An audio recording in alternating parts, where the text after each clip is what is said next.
Gente, abra sua Bíblia na Epístola aos Hebreus.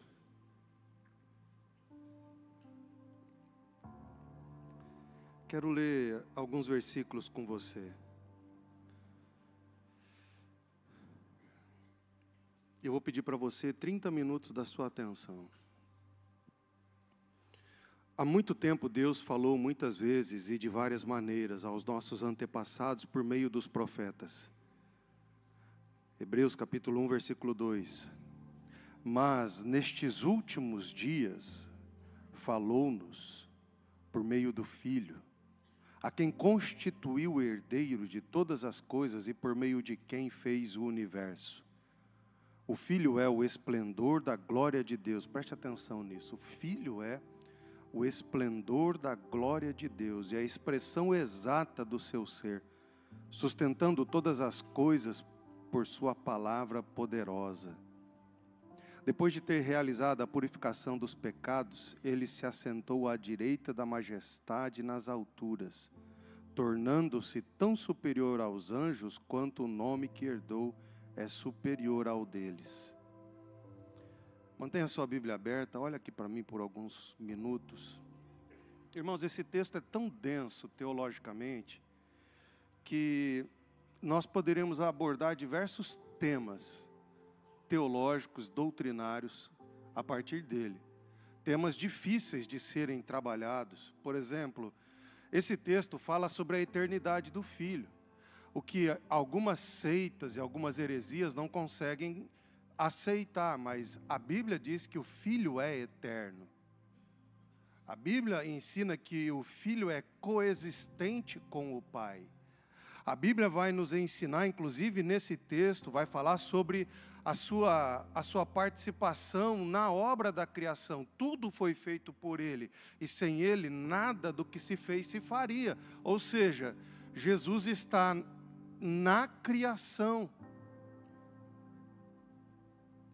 Ele é o princípio, Ele é a palavra criadora. Tudo foi feito por meio dEle. Uma outra questão que esse texto trabalha, que é teológico, é denso, mas a gente precisa conversar, é sobre a essência do Filho, que é igual à do Pai. O Filho é a expressão exata de quem Deus é. E isso é uma questão que diversas seitas não aceitam mais. E isso está entrando dentro da igreja cristã por meio de músicas. Mas nós precisamos voltar os nossos olhos para a palavra de Deus, e a palavra de Deus nos ensina que o Filho é da mesma natureza do Pai, ele é a expressão exata de quem o Pai é, ou seja, ele é igual, da mesma natureza.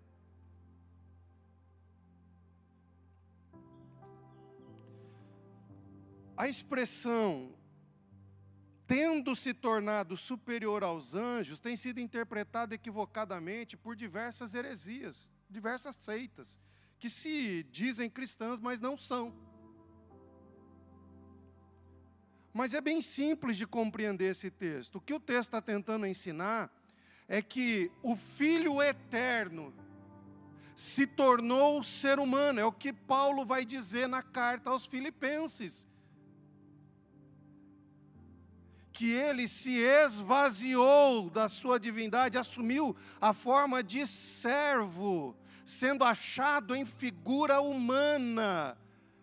Nós precisamos entender que Jesus, sendo eterno, decidiu se esvaziar e assumir uma figura humana, uma figura de servo, sendo obediente até a morte e morte de cruz. Ele faz isso para nos resgatar do pecado e da morte. Ele faz isso para poder quebrar a barreira da inimizade que havia entre nós e construir por meio do seu sangue uma nova e definitiva aliança. Agora veja, após esse período de humilhação, ele foi ressuscitado como Messias, sendo coroado como filho no rol, no trono de Deus, e é onde ele está, diz as Escrituras, assentado à direita do trono do Pai. Esse texto, ele é denso teologicamente. Nós precisamos ler esse texto e nos lembrar, vou gastar um pouco de teologia só para conversar com vocês, lembrar da natureza teantrópica de Jesus.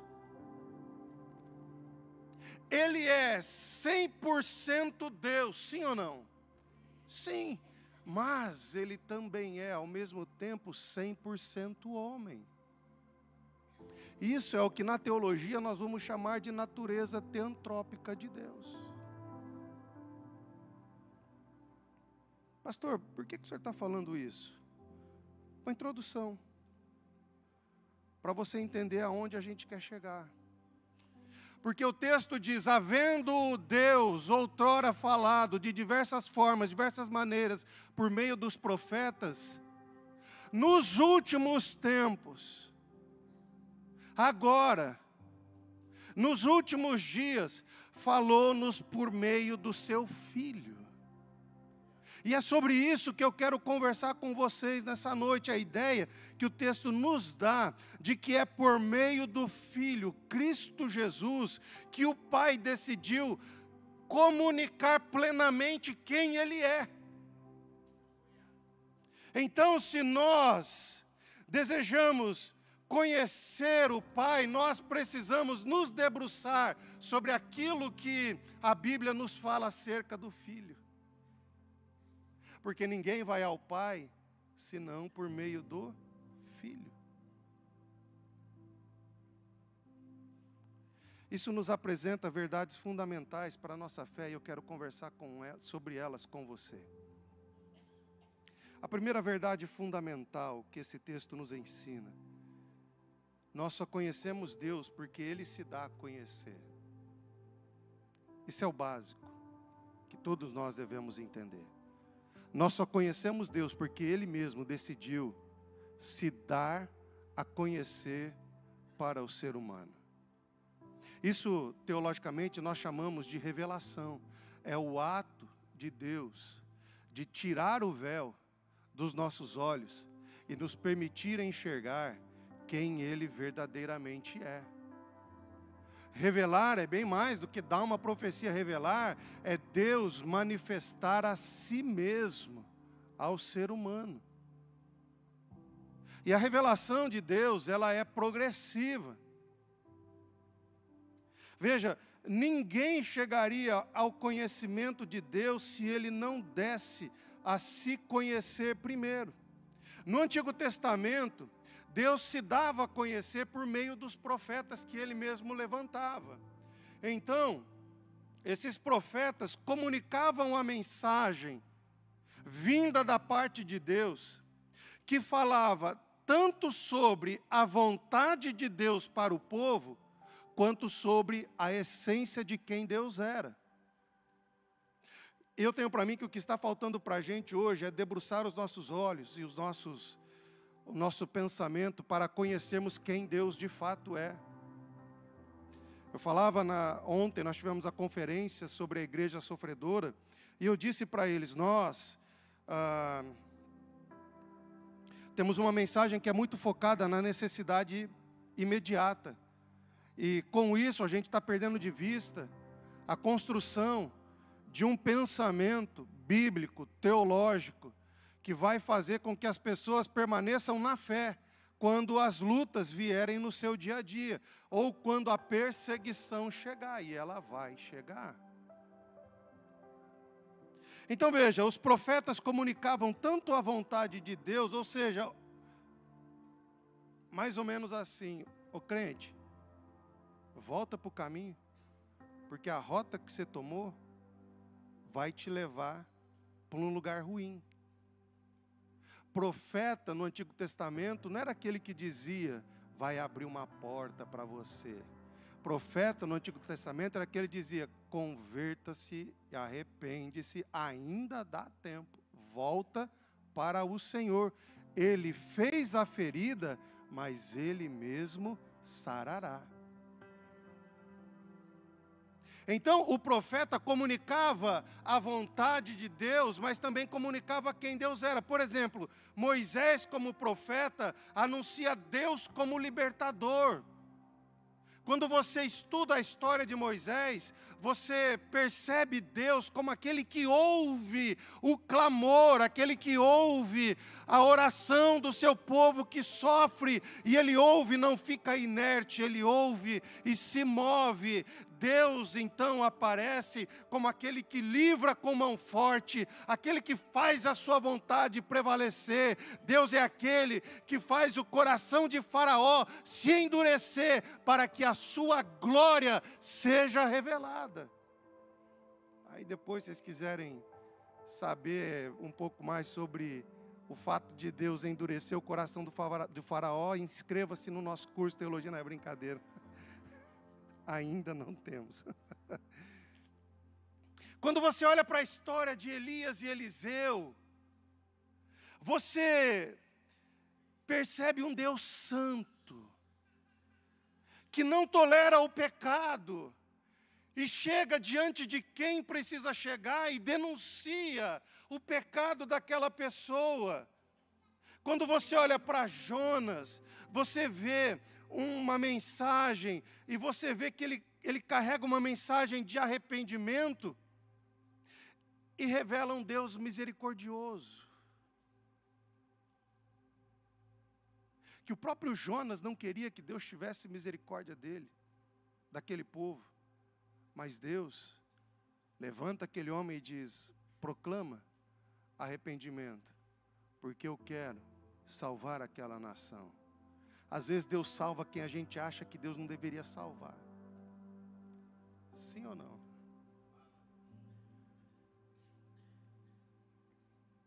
Porque a gente julga as pessoas pelas medidas dos nossos olhos e não pelo projeto e pelo propósito de Deus. Mas Deus exerce misericórdia a quem Ele deseja revelar misericórdia. Deus revela a bondade a quem Ele deseja revelar a bondade. Deus revela favor a quem Ele deseja revelar favor. E isso não torna Deus uma pessoa que faz diferença entre as pessoas. Isso apenas mostra que Deus continua sendo Deus, soberano e absoluto. Veja, a Bíblia diz: Deus falou por meio dos profetas e se deu a conhecer por meio deles. Agora veja, uma coisa é você ouvir falar sobre Deus, outra é você conhecer Deus.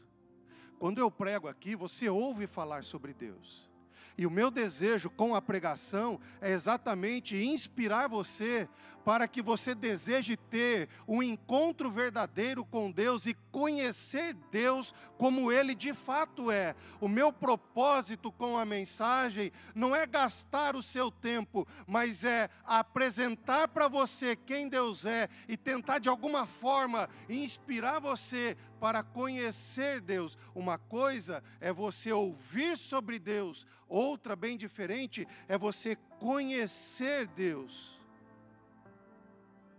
Agora a pergunta que eu faço é: por que Deus se dá a conhecer?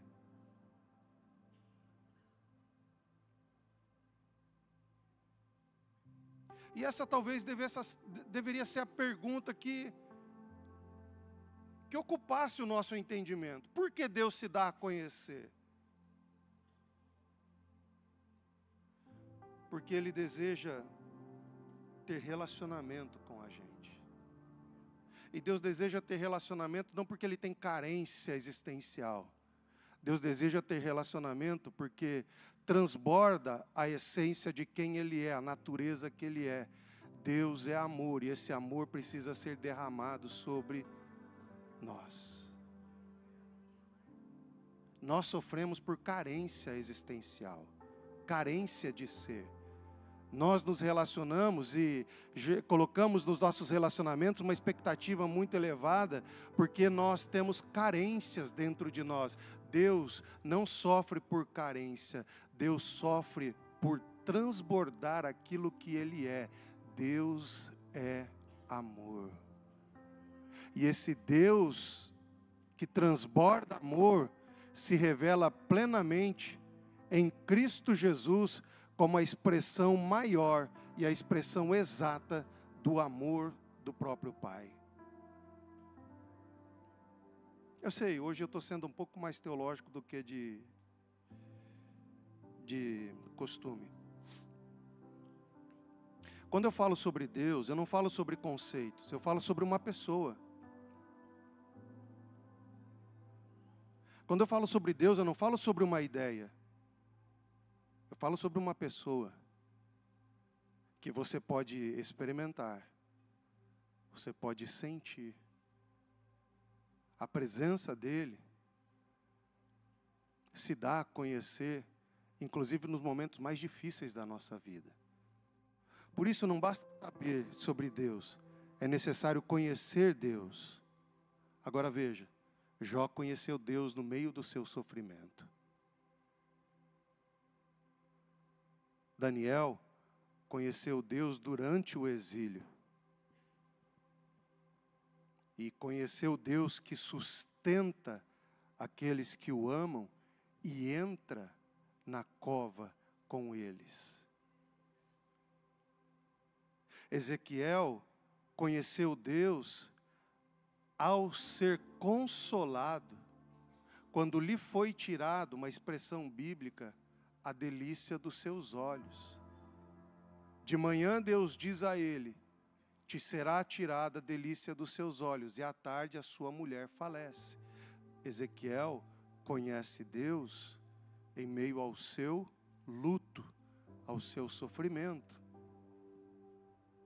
Veja, aprove a Deus se revelar, se dar a conhecer de maneira plena por meio do seu Filho. Então, se você deseja se relacionar com o Pai, você precisa conhecer e se relacionar com o Filho. Alguém pode dizer amém por isso?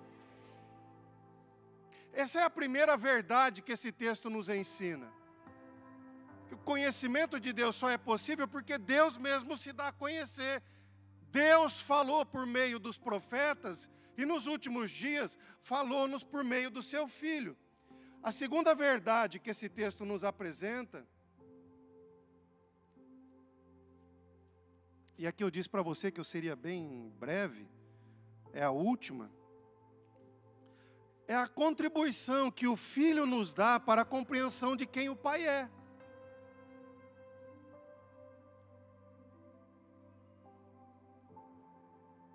Deixa eu fazer uma pergunta para vocês: quem é Deus?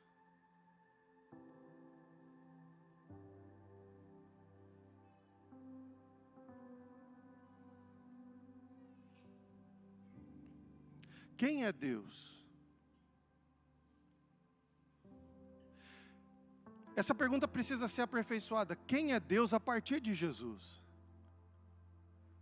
Porque a revelação de Deus,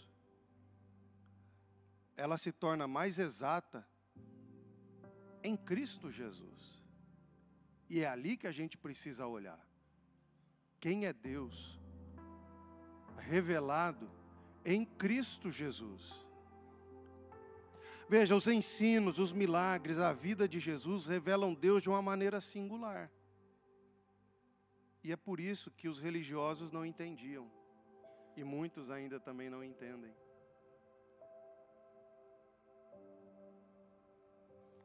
Em Jesus, eu vejo Deus como o Pai que ama e protege a sua família. Em Jesus eu vejo o Pai, em Jesus eu vejo Deus como o Pai que ama e protege a sua família. Você pode dizer: eu tenho um Pai. Você não é fruto de um acaso. Você não é fruto de um acidente. Você não é uma pessoa que não foi desejada e não foi planejada. Você é alguém que foi projetado na eternidade por Deus, porque afinal de contas a Bíblia diz que na eternidade todos os nossos dias já foram contados. Então, você é um plano perfeito de Deus que é perfeito.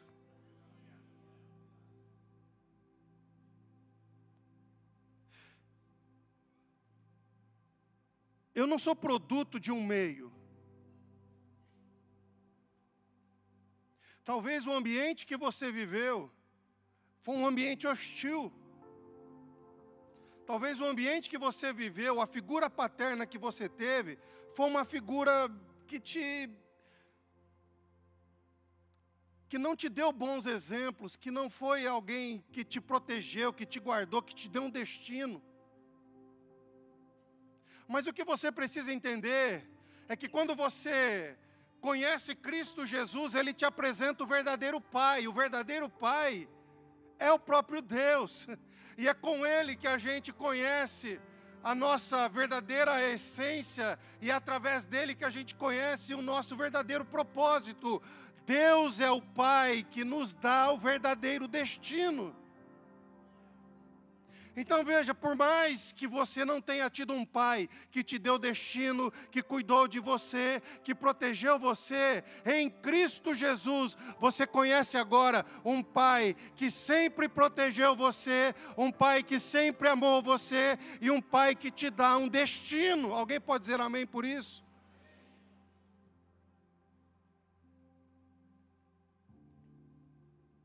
Isso cura a gente por dentro, irmãos. Eu pertenço a uma família. Eu não sofro mais de uma síndrome, de um complexo de não pertencimento. Em Cristo Jesus eu sou abraçado por Deus como pai e sou trazido para a família. Eu pertenço a uma família, eu pertenço a um povo.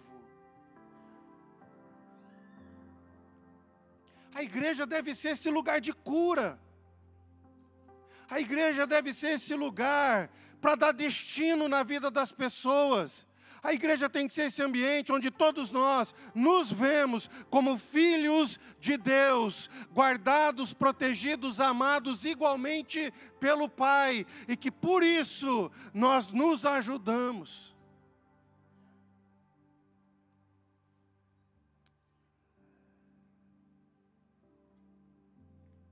Jesus disse uma frase sensacional: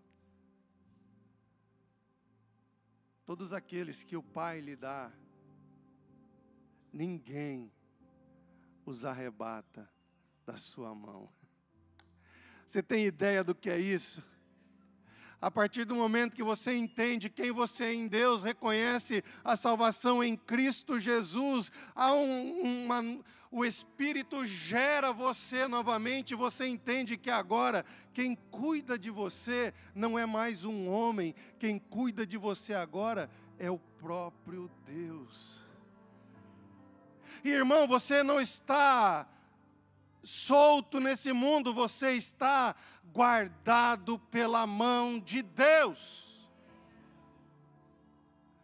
Ah, irmão, quem quiser pegar você vai ter que te encontrar, e você está na palma da mão daquele que te criou.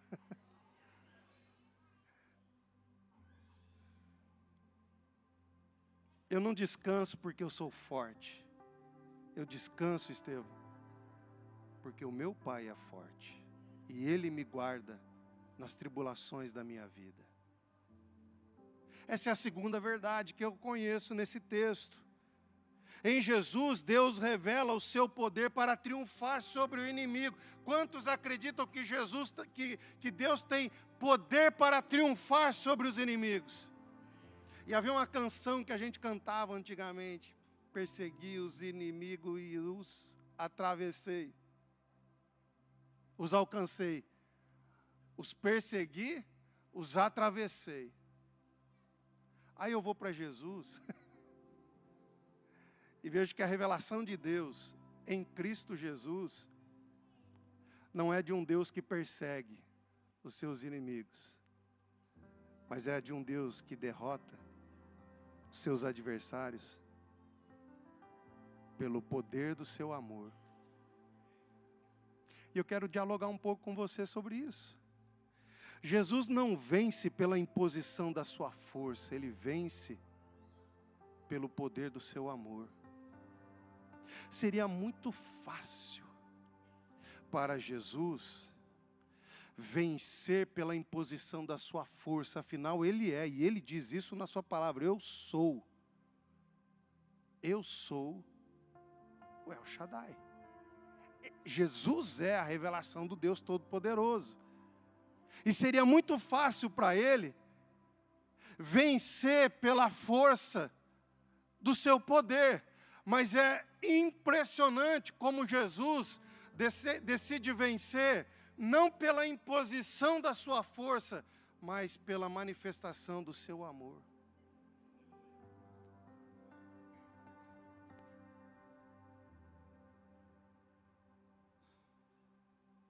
Porque não há força maior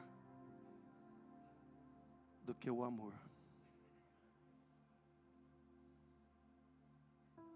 Podendo se impor, decidiu se sujeitar. Podendo prevalecer pela força, decidiu se humilhar. E a Bíblia diz que o próprio Jesus fala isso, que ninguém tirou a vida dele.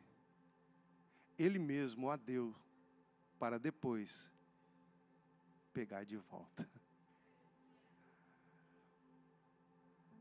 Porque Ele vence pelo poder do seu amor.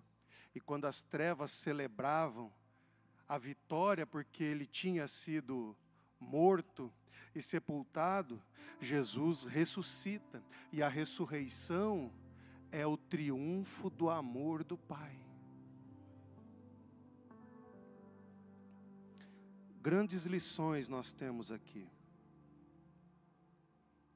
Não queira vencer pela imposição da força. Nos nossos relacionamentos, inclusive matrimonial, eu atendo diversos casais, tá, gente? Eu falo com propriedade que eu vou falar aqui. Muitos casais se relacionam medindo força. Muitos casais se relacionam medindo força. E eles querem prevalecer pela imposição da sua força. Inclusive dentro dos casamentos, seja pela imposição da força física, no caso do homem, seja na imposição da força financeira. E a grande lição que Jesus nos ensina aqui é que nós não devemos vencer as nossas lutas pela imposição da força que a gente tem ou do poder que a gente tem. Nós devemos aprender a vencer os nossos adversários ou vencer as nossas lutas pelo poder que se revela no amor. A Bíblia diz que o amor cobre uma multidão de imperfeições. Quem é perfeito aqui? Levanta a mão. Ninguém levantou a mão?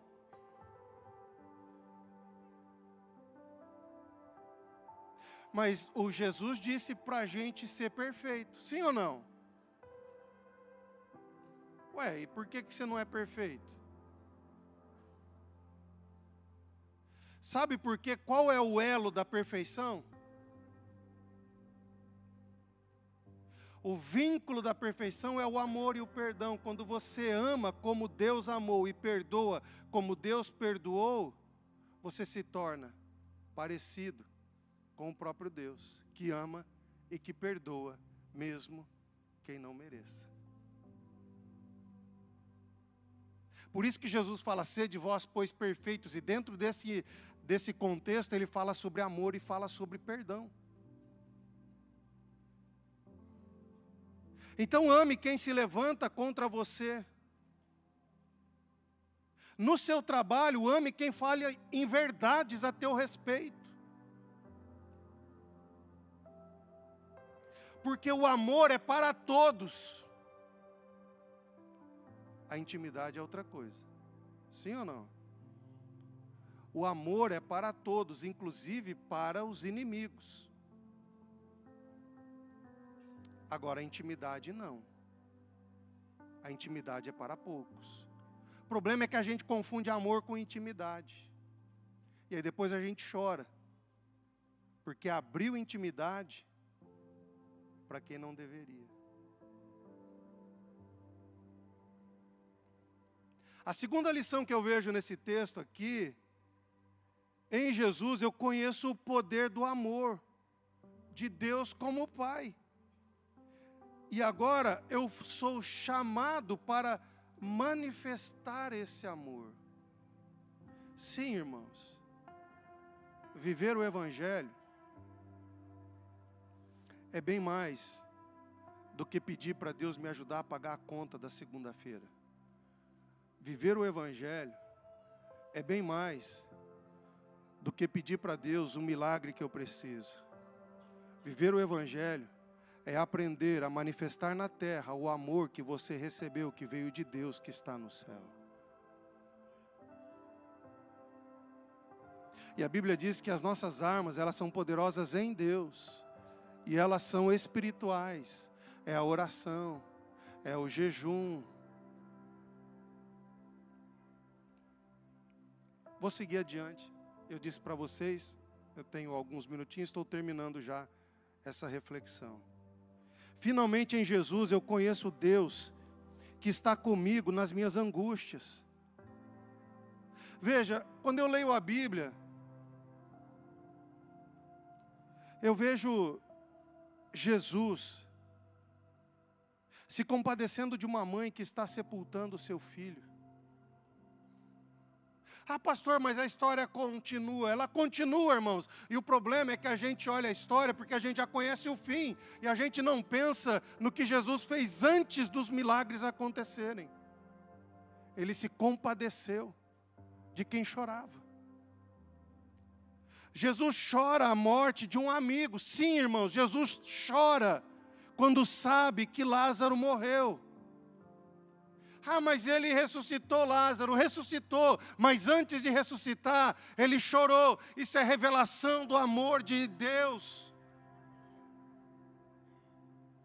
Jesus chora pelo um povo que perece, como ovelhas que não têm pastor. E se nós, como aqueles que tivemos a revelação do amor de Deus, somos salvos em Cristo Jesus, não chorarmos mais pelas pessoas que estão perecendo a caminho do inferno, então eu acho que nós precisamos repensar a nossa salvação.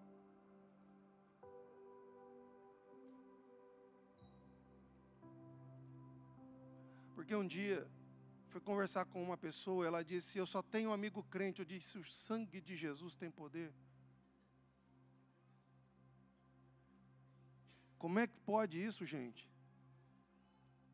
Como é que você vai revelar o amor de Deus? Como é que você vai ser um missionário nesse mundo? Como é que você vai ser um discípulo de Jesus se você não consegue amar quem pensa diferente de você, se você não consegue conversar com quem pensa diferente de você, se você não consegue expressar amor por quem pensa diferente de você? Nós fomos chamados para sermos como Jesus, andar nessa terra, mas não nos contaminarmos por essa terra, andarmos por aqui e revelarmos o amor, a essência de quem Deus é. Alguém que entende essa mensagem pode celebrar o Senhor nessa noite?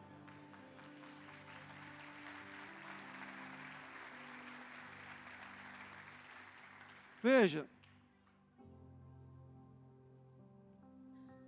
Deus conhece a minha dor, Deus conhece os meus sofrimentos, e mais do que isso, Ele está presente no meio dos meus sofrimentos. Quando os meus resultados não atingem a expectativa, Ele não me condena, mas Ele me levanta, porque Ele me ama. E essa é a mensagem que eu vim anunciar para a igreja nessa noite. Deus conhece as tuas fraquezas, conhece as tuas dores, conhece as tuas tentações, Deus conhece o teu sofrimento. Ele não se afasta, mas Ele está sempre presente. Em Deus há cura, em Deus há conforto, em Deus há descanso, mas em Deus também há encorajamento, para que eu e você possamos nos levantar e seguir adiante. Vocês me dão 3 ou 4 minutos, eu encerro a reflexão dessa noite. Algumas aplicações práticas a partir disso que eu compartilhei com vocês. Veja, conhecendo a essência de Deus revelada em Cristo, eu deixo alguns desafios para a gente. Primeiro deles, seja mais leve com você e com o próximo. Repita comigo, seja mais leve. Seja mais leve, crente. Seja mais leve com você, seja mais leve com as pessoas que você convive, seja mais leve com as pessoas que você ama, seja mais leve.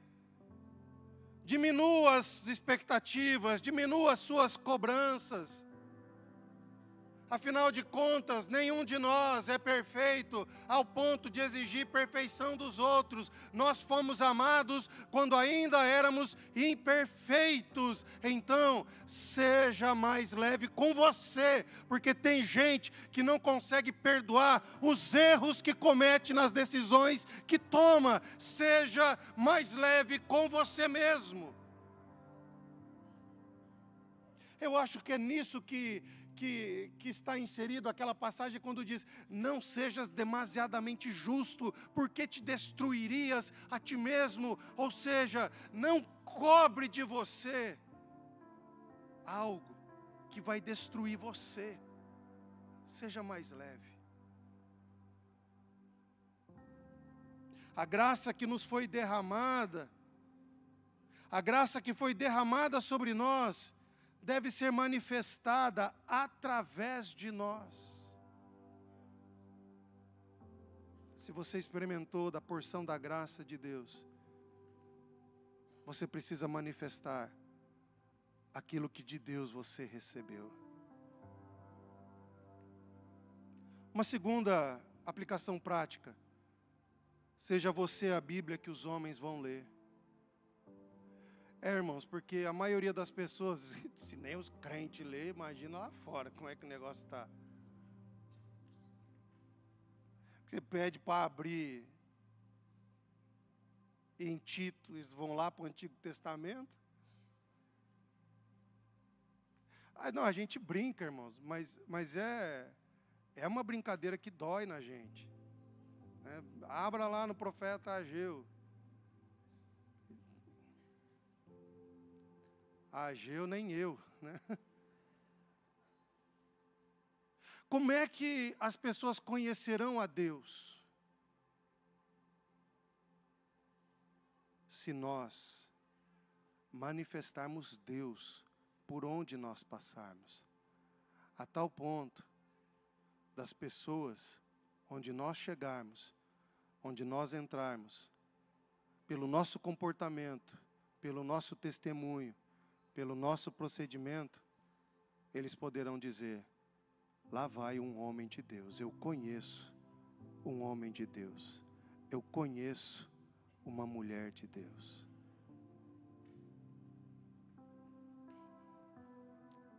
Seja você a Bíblia que os homens vão ler. Para isso, nós precisamos confiar em Deus e suportar as aflições com temor e alegria no Senhor. Quem ama a Deus? Levanta a mão aqui. Aleluia. Quem quer conhecer mais Deus? Levanta a mão aí.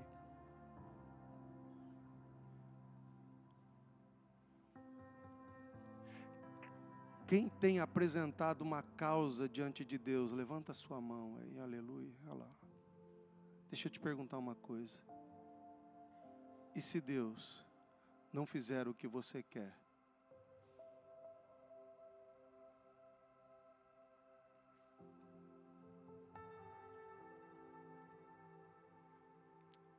O que de Deus conhecerão através de nós? Por fim, Mude a sua atitude diante das suas lutas e das suas adversidades.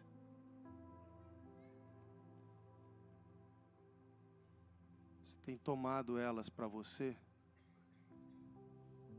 E essa foi uma experiência que eu tive quando eu subi o monte nos Legendários.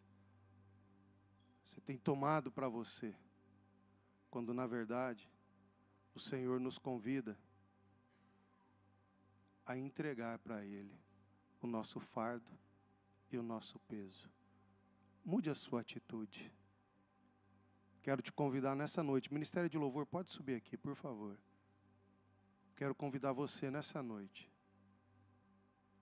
para entregar ao Senhor aquilo que tem gerado dor no seu coração, aquilo que tem gerado tristeza na sua alma, aquilo que gerou frustração dentro do seu coração. Quero convidar você nessa noite para mudar a sua atitude diante das adversidades que você tem enfrentado. Talvez você tenha procurado os seus caminhos, os seus meios. E quanto mais você procura os seus caminhos e os seus meios, mais enredado em problemas você se encontra. E eu gostaria de convidar você para vir diante do Senhor e entregar ao Senhor, dizendo: Deus, eu quero entregar nas tuas mãos aquilo que das minhas escapou e eu não consigo mais mudar. Seja a sua família, eu creio na restauração de famílias, irmãos. Seja seu casamento, seja o seu trabalho, seja a empresa, mas eu gostaria de orar por você, gostaria que você se colocasse em pé nesse momento.